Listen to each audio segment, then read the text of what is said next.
In this video, I'm going to tell you of a major mistake that PMI is currently making right now, and they really need to stop doing this because it confuses everyone.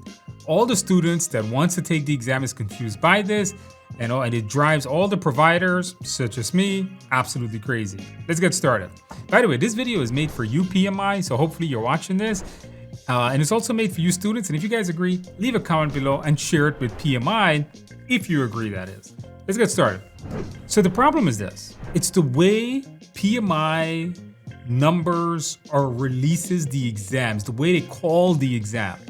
You see, right now, the current exam is called PMP. And it's based on something they call the Exam Content Outline, which is just a document that lists all the topics from 2021. So when you're studying for your PMP, you're basically studying Exam Content Outline 2021. That's the problem. You see, what's happening is, if I tell a new student, hey, go study for your PMP, and you're going to be like, okay, what should I, okay, just review the Exam Content Outline from 2021. The first thing the student turns around and says is, well, I don't want to study that. I want to study 2024. Well, there isn't any for 2024. That doesn't exist, okay?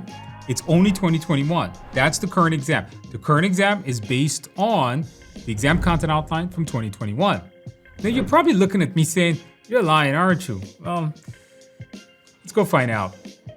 So here am I, PMI's website. As you can see, if I scroll down, and I scroll down here, where is it? So here we go, Exam Content Outline. I'm gonna click on download. And you'll notice this is the Exam Content Outline. And you notice at the bottom that it says, oops, where is it? You notice that it says Exam Content Outline January 2021. Zoom in over there. All right, so the current PMP exam is from when? 2021. And this confuses everyone.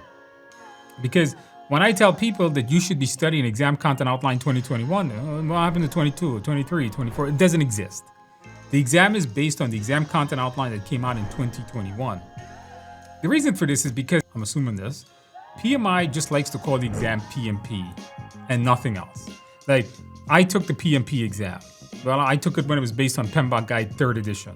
Then somebody else took another PMP based on PMBOK Guide 4th edition. They never actually gave this thing a number. It was most likely based on the PMBOK Guide, but not a year. You see, that's where the previous exams were okay with, because they were based on PMBOK Guide 5th edition, 6th edition.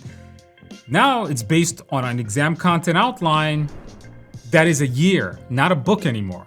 The previous PMPs were, once again, I took the PMP exam, it was PMBOK Guide 3rd edition.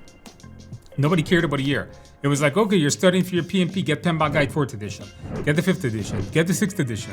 Now it's like, get 2021, get the Exam Content of 2021. But I don't want 2021, I want 2024, which again, doesn't exist. This is a massive confusion. If you're watching this video and you're confused, yes, this is the problem if you're confused. The main problem is the Exam Content Outline has a year on it. It literally says January 2, but there's no other way for them to do it. Or is there? PMI, if you're listening, I have a suggestion for you. That way, no one gets confused. Here's what you do. Give the exam a number. Call it PMP 101. When this exam changes, maybe next year or the following year, call it PMP 201, 301, 401. Where did I come up with this from? Well, I'm not as smart as you think, because one famous exam provider that certifies tons of students is CompTIA. CompTIA provides exams such as A+, Net+, Security+, and they name their exam with a number. Listen, I'm Security+ certified, but I took Security+ SYO 101 or 201, SYO 301, 401. I've taken almost all of them. So when you're Security+ certified, you're Security+ certified, but what exam am I studying for? When I'm studying for the 601 or the 701 or the 801. That's what I'm saying. You have to name the exam some kind of a number. Let me show you what I mean. So here is the CompTIA's website, and on the CompTIA website that we have here, notice Security+. As I speak right now, there are 2 Security+ out.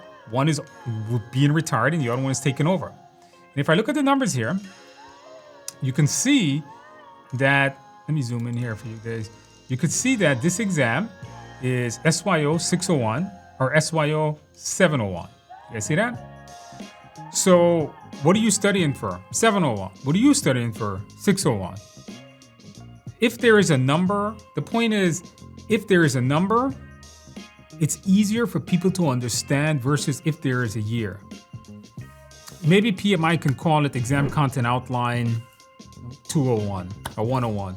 And then the new one would be 301, then 401. Because the moment you assign a year to it, people automatically assume that there is an update the following year.